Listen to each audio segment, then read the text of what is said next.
Hello engineers, welcome back to Engineering Design Simplified. Today I am going to discuss velocity analysis of offset slider crank mechanism. Here is an offset slider crank mechanism. Its slider position is above crank axis. Let us call that type 1.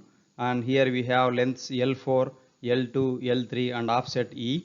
Angle between fixed link and crank is theta 2, that is counterclockwise. Let us take that positive. And angle between horizontal line and coupler clockwise, let us consider that negative.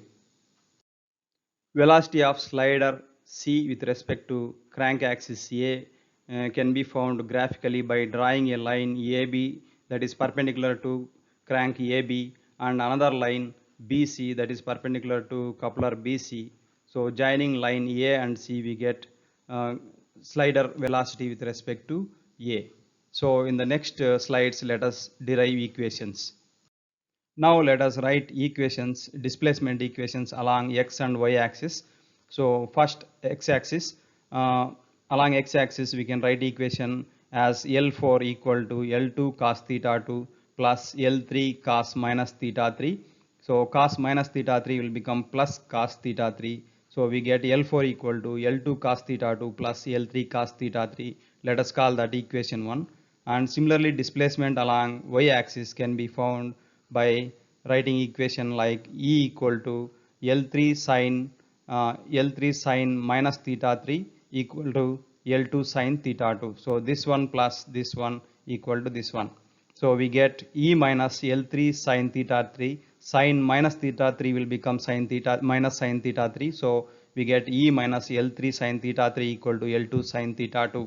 By rearranging that we get L3 sine theta 3 equal to E minus L2 sine theta 2. Let us call that equation 2. Now let us differentiate equation 1 with respect to time t.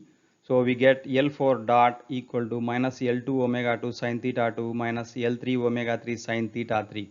Let us call that equation 3. Similarly, differentiate equation 2 with respect to time t. We get L3 omega 3 cos theta 3 equal to 0 minus L2 omega 2 cos theta 2. So the term E is a constant. So differentiation of that constant value with respect to time we will get 0. So by rearranging that equation we get L3 omega 3 cos theta 3 plus L2 omega 2 cos theta 2 equal to 0. Let us call that equation 4. From this equation 4 we get omega 3 equal to minus L2 omega 2 cos theta 2 divided by L3 cos theta 3. This is the equation for coupler angular velocity. Now let us multiply equation 3 with cos theta 3. We get L4 dot cos theta 3 equal to minus L2 omega 2 sin theta 2 cos theta 3 minus L3 omega 3 sin theta 3 cos theta 3. Let us call that equation 5. And similarly multiplying equation 4 with sin theta 3 we get L3 omega 3 cos theta 3 sin theta 3 plus L2 omega 2 cos theta 2 sin theta 3 equal to 0. Let us call that equation 6. Now let us add equations 5 and 6. We get L4 dot cos theta 3 equal to minus L2 omega 2 sin theta 2 cos theta 3 minus L3 omega 3 sin theta 3 cos theta 3 plus L3 omega 3 cos theta 3 sin theta 3 plus L2 omega 2 cos theta 2 sin theta 2. So these two terms will get cancelled. Now we get L4 dot cos theta 3 equal to L2 omega 2 into sin theta 3 cos theta 2 minus cos theta 3 sin theta 2. So these two terms will become sin theta 3 minus theta 2. So we get L4 dot cos theta 3 equal to L2 omega 2 sin theta 3 minus theta 2. So finally L4 dot equal to L2 omega 2 sin theta 3 minus theta 2 divided by cos theta 3. So this is the equation for slider velocity. After having derived equations for coupler angle, slider velocity and coupler angular velocity, let us solve a problem using Microsoft Excel.